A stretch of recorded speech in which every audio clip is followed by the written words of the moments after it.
Käpikud käes. Main One on nüüd 2 kuud olnud laivis. See on meie teise kuu kokkuvõte ja järgmine kord, kui me seda juba teeme, on pallil. Ehk siis see tuleb huvitav. Teisel kuul siis Shopify dashboard, pumm! Teine kuu oli natukene aeglasem kui esimene. Täpselt ei oska isegi öelda, miks. Ilmselt on suuresti mõjutatud nagu seasonist, et suvel osteti rohkem mingi suvetossa. Ja nüüd tuleb siis talveseason, kus enamus müügist tuli tegelikult ugidest. Ehk siis sellega on meil ka nüüd huvitavad plaanid teha talvel selline ugide drop. Nüüd, kuidas meil läks nagu teine kuu siis meie töö poole pealt?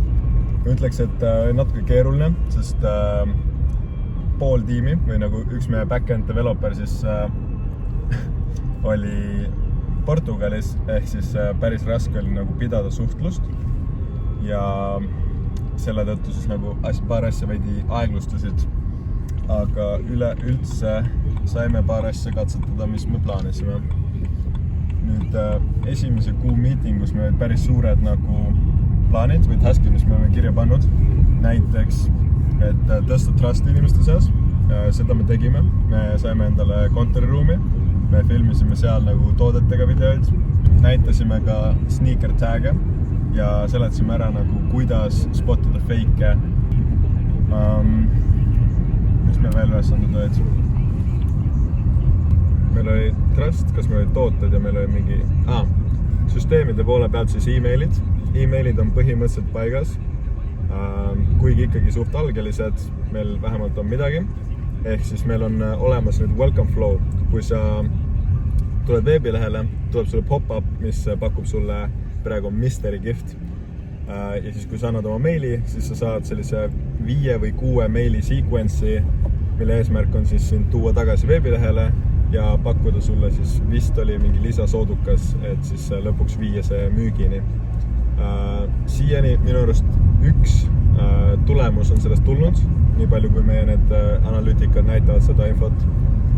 Ja nüüd järgmised stepid oleks panna paika siis abandon cart flow ja vist ka abandon checkout, aga see ma ei ole kindel, ma ei ole selles ekspert.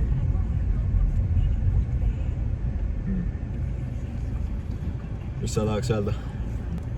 Teine kuu nagu tundus kuidagi aeglasem, kuigi me saime tegelikult üli palju asju tehtud, kui ma tagasi mõtlen, nagu ongi see, et me saime nagu enda selle lauruumi, mis on suht crazy.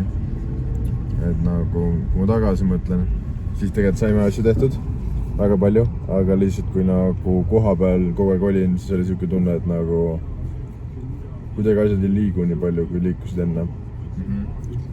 Aga see on, kõik on kontrolli jälle, eks. Et nüüd mul on nagu event ka läbi, nüüd mul on nagu rohkem aega.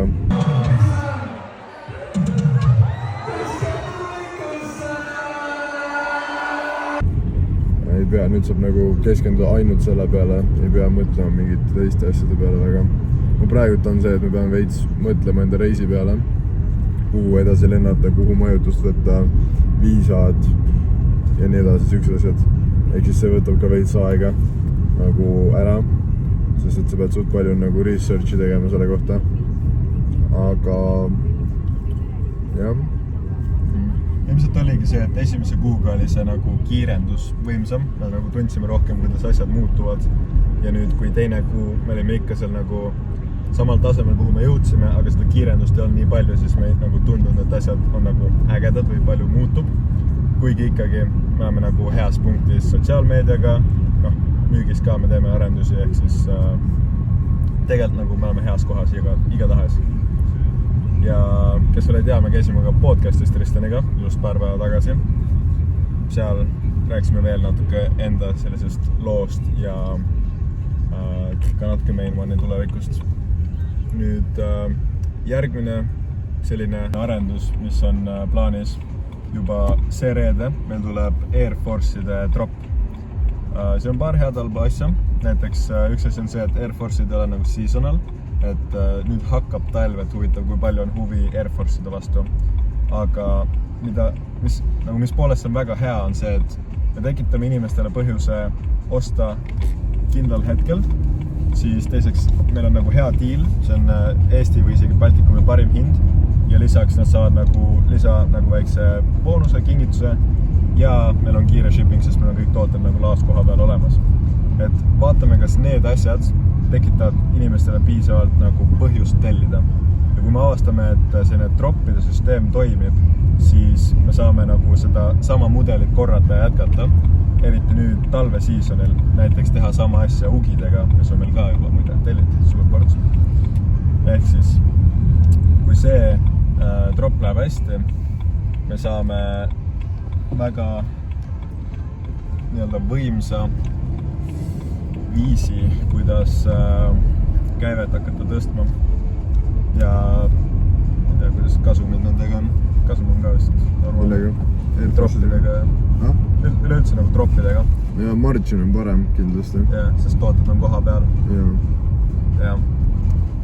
Et tõesti, me nüüd oleme kuskil 1-2 nädalat pannud sellesse, et Essentialsi drop tuleks nagu võimekult hea. Kuigi me näeme juba, Air Force drop tuleks võimekult hea.